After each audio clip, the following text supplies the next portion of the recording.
In today's video, I'm going to show you how to stop your steering wheel from juddering by changing your brakes. Now, as you can see in the video, when I put my foot on the brake, the steering wheel judders left and right. Now, the hotter the car gets, the worse it seems to be on long car journeys. I know it's not the steering itself because the handling of the car is fine. It's only when you brake. Now, what I think it is, where the disc has unevenly worn, when you put your foot on the brake, it's causing the vibrations through the steering.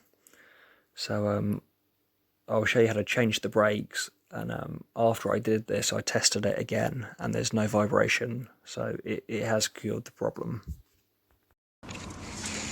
So first of all I need to remove the wear sensor, so when I take off the brake calipers we don't damage it. You've got to be careful when removing them because they can break. Now when your brakes wear and this sensor wears down, it'll put on the light on your dash. So first of all we just need to take off the brake caliper. So there's two 8mm bolts. Before doing this, whilst it's all still on here, if you just get a screwdriver or some sort of bar and put it in between the brake pad and the disc, you should be able to push back the piston. So when you take the bolts out, the caliper should then slide off easy. So we'll remove the two 8mm bolts. Two 8mm bolts. And then I'll get a bungee strap and just put it through where the bolt holes are. And just bungee strap it out of the way, just so it's out of the way for the moment. So now that's off, we can get to the pads. Now if you're just changing the pads, all you've got to do is just slide them out.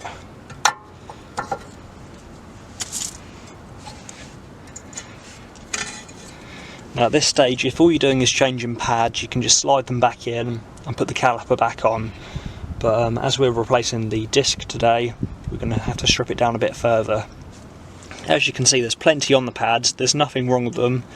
But as I'm getting that juddering on my steering wheel, we know the disc is something's running out or something's not worn evenly. So unfortunately I'm going to have to replace these as well. So second of all we need to remove this carrier that the caliper goes on. So I believe they're 10mm bolts in the back of here.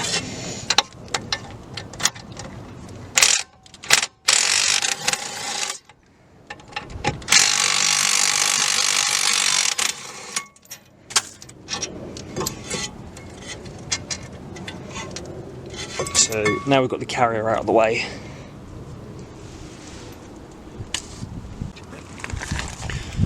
So now we're going to remove the grub screw to get the disc off. Now if you don't have an impact gun and you're using a ratchet and you can't shock off the grub screw, when you turn with the ratchet the hub will turn. So what you can do to counteract this is if you get the original bolts for the wheel and just put them in the hub, and then you can get a bar like so. So when it turns, it will then lock off against the floor and you can put some force into it and just remove the grub screw.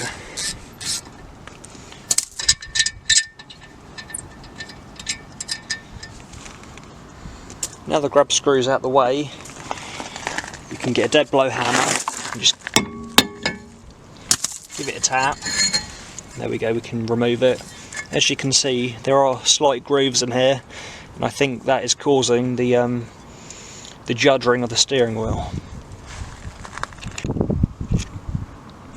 Now before we put the disc on, I'm just going to remove this rust so we know there's a good contact.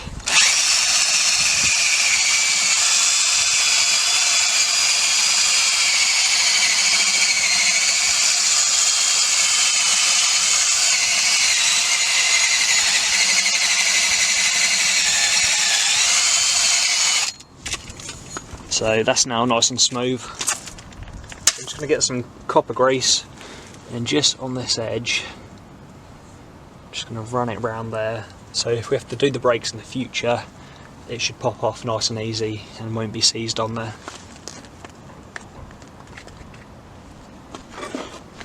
So we can now get a new brake disc, line it up so the grub screw is in line with where the grub screw goes.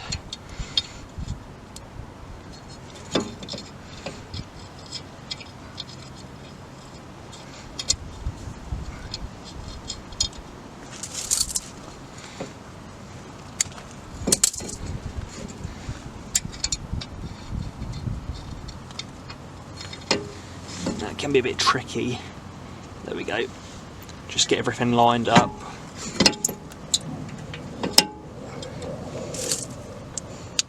So now, making sure it's roughly lined up. There is a chamfer on it, so it will pull in square, but just hold it roughly so it's right, and then just do the grub screw up.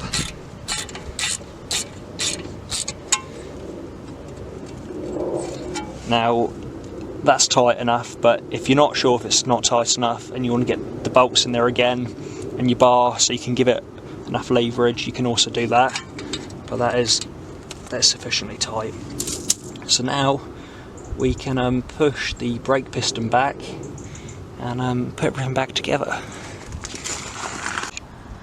So I've got my wind back tool in here, so if I just give this a turn, you might better see the piston slowly moving back. Now before doing this, I always like to make sure that the cap is off the reservoir, so it's vented. So yeah, now I'm turning this back, the piston's going back. If you don't do this, you won't be able to fit the pads in, because obviously where they wear, and that oil's taking up the gap when they wear, if you try putting the new pads with more material in, the gap will be smaller, you won't be able to get it on the disc. So we're pushing this back.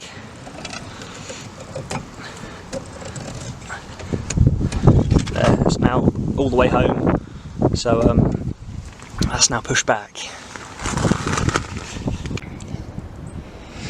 Now the piston's pushed back, I've hung the caliper out of the way. So now we'll put the carrier on. What I've done, I've shone up these little pieces where the pads move to get any residue off, and I've put some copper grease in there, so we know the pads will move nice and freely. So I can now bolt this on. Now I didn't mention earlier, but if you just take one side off at a time when you do brakes, if you're a bit confused, oh, does it go this way or does it go that way, at least if you do one side at a time, if you're not too sure, you can check the other side and just mirror image it. Although this can only go on one way, for peace of mind, just do one side at a time, then you can always refer back to the other side. So yeah, just put this in here.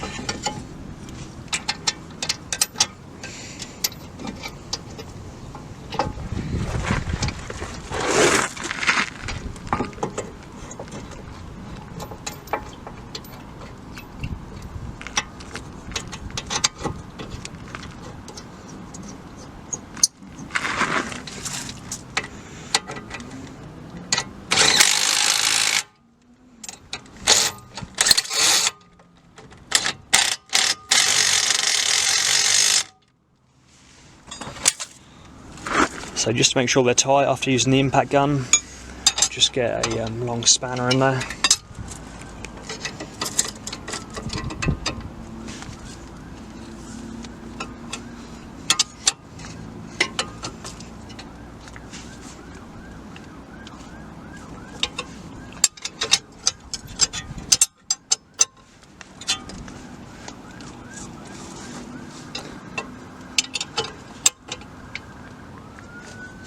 So they are nice and tight.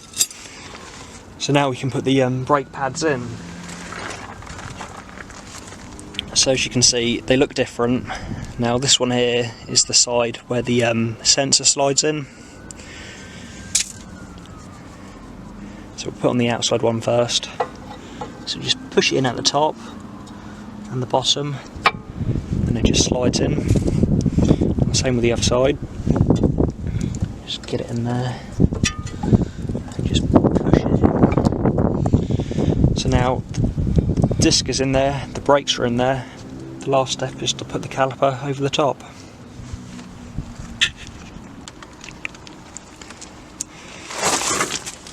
So now the piston can go over the top, slide in place. Now I've put some Loctite on here because the original ones did have Loctite on. So get them in. Always start them by hand before getting the impact gun on them.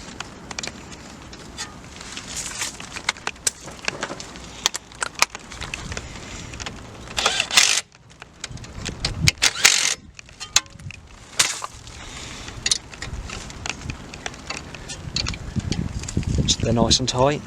So the last step is just to get this sensor. Just poke the sensor in there.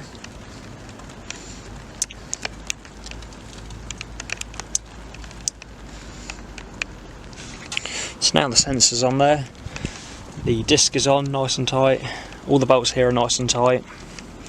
So yeah, we're ready to go. Now the other side was exactly the same, so I didn't think it's worth recording.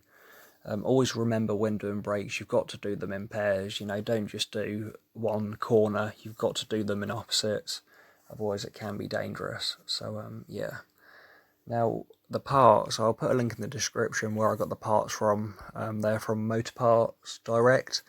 Now they're really good. You can either go in or look on their website and put in your reg. The parts are really cheap, and yeah, just try it yourself. Thanks for watching. Please like and subscribe.